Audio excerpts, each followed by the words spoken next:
The Breakfast Club, bitches. All right, Charlamagne, please tell me, why was I your donkey of the day? Well, donkey of the day for Friday, November 5th goes to Jennifer Lee Ryan of Frisco, Texas. She is a Dallas real estate agent who decided to participate in the attempted coup of this country that happened on January 6th. There is not a day that should go by that we should not be reminding people that a domestic terrorist organization by the name of Vanilla ISIS and Al Cracker stormed the Capitol and tried to overthrow the results of an election, all right? Call it what it is, okay? A crime. A crime where the historical punishment is usually death. All right, today you might get a more modest punishment like prison, but last time I checked, treason is the highest of all crimes, okay? In America, defined as intentionally betraying one's allegiance by levying war against the government or giving aid or comfort to its enemies. I don't know about y'all, but what I saw on January 6th looked like they was waging war against the government to me. That looked like treason to me. Okay, when a mob of mayonnaise storms the Capitol building talking about hanging Mike Pence, who then was the vice president of the United States of America, if that's not waging war on a country, I don't know what is. Okay, well, I keep telling y'all privilege knows no bounds, and I keep telling y'all that in order for America to preserve democracy, one of the things they have to do is prosecute the people who attempted a coup of this country, not just the members of Al Cracker, but the politicians and everyone else who were involved. And since we're not beheading people and doing firing squads anymore, you got to throw them under the jail. And you have to throw the proverbial book at these people, because if you don't, you embolden the next domestic terrorist organization to go even harder. Because these folks already think they are above the law. They know this system is designed to work for them. And for anyone who tries to act like white supremacy is a myth, that white privilege isn't real, look no further than Jennifer Lee Ryan of Fresno, Texas. Oh, she attempted the coup with her folks and bragged about her participation in it. Would you like to know why she wasn't scared to brag? Let me let you guess. Let's go to CBS Evening News for the report, please. A Texas real estate agent who took a private plane to the January 6th riot and bragged that she wouldn't go to jail for storming the Capitol because, in her words, she's white, blonde, and has a good job. Well, she was sentenced to 2 months in jail today. Jennifer Ryan was also hit with $1,500 in fines. After the deadly riot, Ryan posted that it was one of the best days of her life. In court today, she apologized, saying this is not anything that remotely resembles who I am. So far, approximately 650 people have been charged for involvement in the riot. 2 months. 2 months for an attempted coup of this country.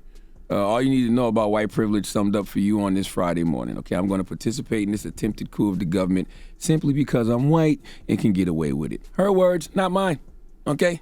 Now, how many of those people out there that day thought like that? How many people on a daily basis in America think like that?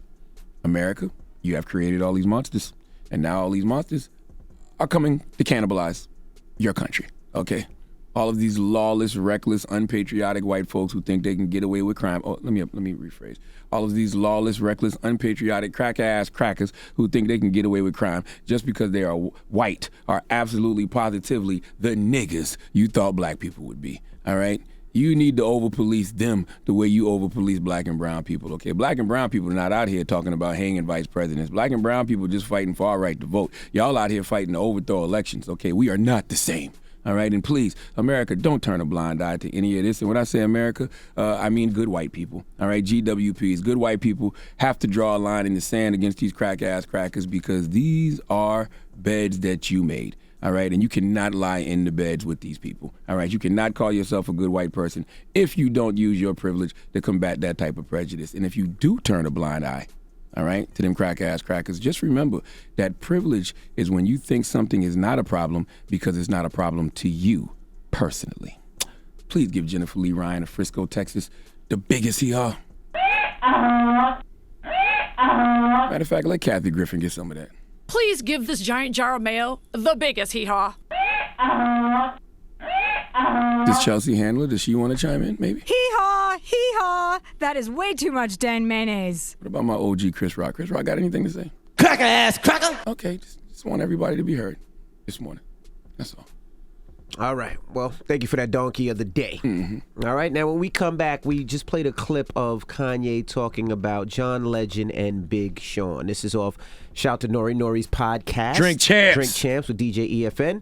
And this is what he said. Can we play a clip of it right fast? When I die, On my tombstone, it's gonna say, I deserve to be here because I signed Big Sean. The worst thing I've ever done was sign Big Sean. Man, I know this man mama, bro. You know what I'm saying? I've changed this man's family, and both John Legend and Big Sean, when I ran for office, got used quick by the Democrats to come at they boy that actually changed their life. And that's some sellout shit. And I don't rock with neither of them. And I need my apologies.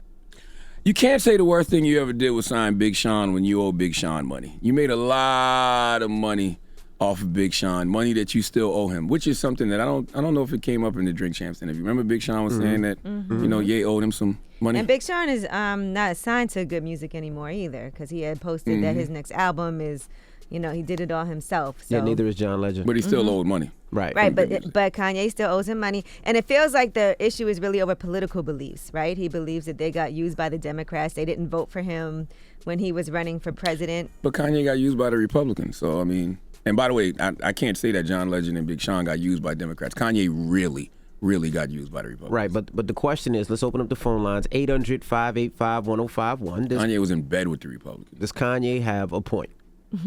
Meaning, you know, he feels like that was a bad decision because he feels like they didn't hold him down as a friend, as somebody who changed their life. Let me think about it. 800-585-1051. I need to know exactly what they said about him that was so bad, though. I got to think about it. I got to think about this whole situation before I comment on it. Okay. Because there's a lot of nuance to it. It's not as cut and dry as. Right, but if that was his friend, he changed their life, he signed him, he got him out of a place where they wouldn't be, changed their whole life, made them both of them a huge star. It's a lot to it, though. And he feels like, hey, this was that. Because remember, you don't have to say anything. You can say no comment when somebody asks you a question. But it also depends on what the person is doing, right? If the person is doing something that's possibly detrimental to our people as a whole, you know, especially when it comes to politics, maybe you probably would push back. You may not push back against that person, but you push back against the ideas that person is. And I also feel spewing. like if it wasn't Kanye, they could have came out a whole lot stronger, because a lot of times, like when John Legend addressed it, he still was respectful about it. All right, well, let's talk about it. 800-585-1051. We'll take your calls when we come back. It's The Breakfast Club. Good morning. Donkey Today is brought to you by the law office of Michael S. Lamonsoff. Don't be a donkey. Dial pound 250 on your cell and say the bull if you've been hurt in a construction accident. That's pound 250 from your cell and say the bull.